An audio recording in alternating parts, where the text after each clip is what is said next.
One of the critical parts of Portia being here is that she has a firsthand experience to the carnage that white supremacy has had on us, right?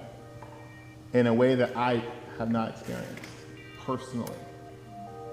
And the reason it's important is that, I don't know if you guys have seen like war movies where they have planes kind of flying over and they're just dropping bombs. You see that kind of just like big booms, but you don't see people's eyes or their arms or the carnage in which the bombs are dropped. Well, that's basically white people. They kind of fly over the top and they drop these bombs, right? But they don't get to see the damage. And so what happens is, it's confusing when we start to engage and we talk about this carnage and it's like we haven't seen it. We don't understand what it is. And so one of the critical parts we're reaching for today is to be able to invite you. You don't have to, you can stay in the plane. We're inviting you to land the plane, and we're gonna invite you to get out of the plane and go and see where those craters are and see the families and see the devastation. And there might be some instincts to leave, like leave this room, like walk out. That might be instinct. And we're inviting you to try and stay. And we're not holding against you if you have to leave for a minute or for a moment. And so in that environment, we're just gonna do 3 minutes. Sometimes it's still difficult for me to just think back to the challenges of shelter, and being 13, wondering, are we gonna get evicted tomorrow?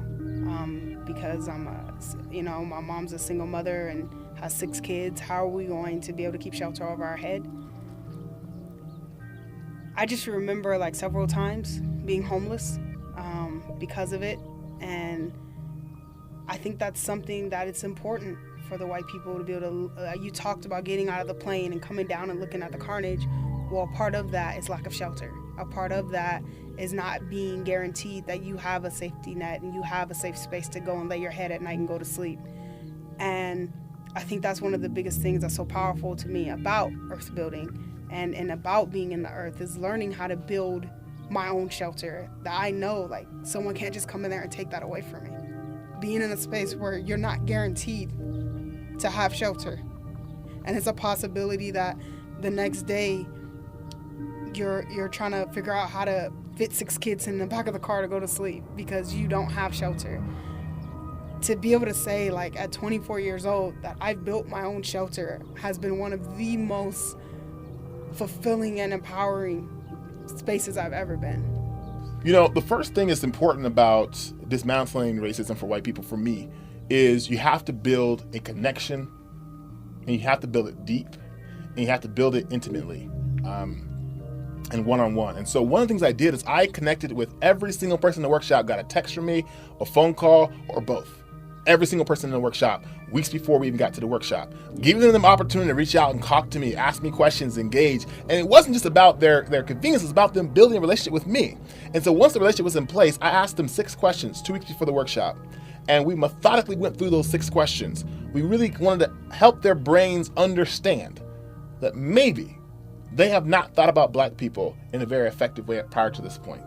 And it was really intense because going to the workshop, we had people attend the workshop, not just one, but several, and never reached out and touched a Black man for 3 minutes or less. They haven't done it. Some people not at all. And the reason it's significant is that there's some people that were intimately close and connected to Black people and trusted and worked with them. They're all in the same room. So just noticing the levels of and they all had work that needed to be done, but the levels of access to Blackness that the group had and being able to have an intimate space. So we started out with questions, we did some singing, we did some yoga, some stretching, and then back to the questions, and we gave everybody time. It was very supportive. Like all the people, so there were 2 black people, no, three black people, 1 person came late, and everyone else was white. And everyone was very supportive of the work that we were trying to do to break down racism on a personal level,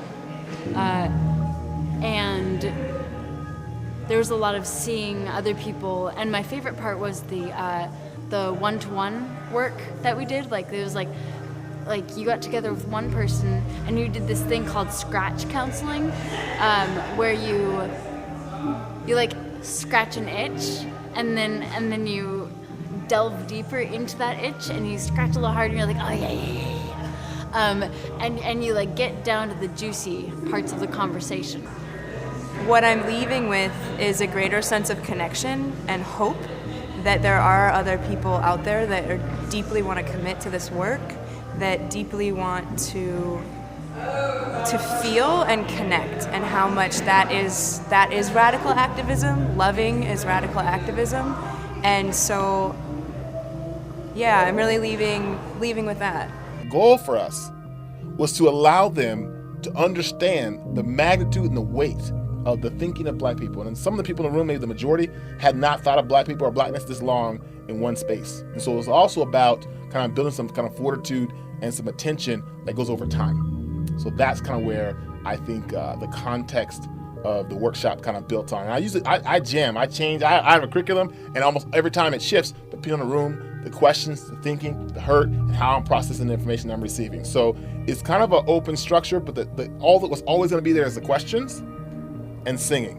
Lay your heart on my soul. And again, a little bit louder. Lay your head on my pillow. Lay your heart on my soul. A little bit louder, one more time. Lay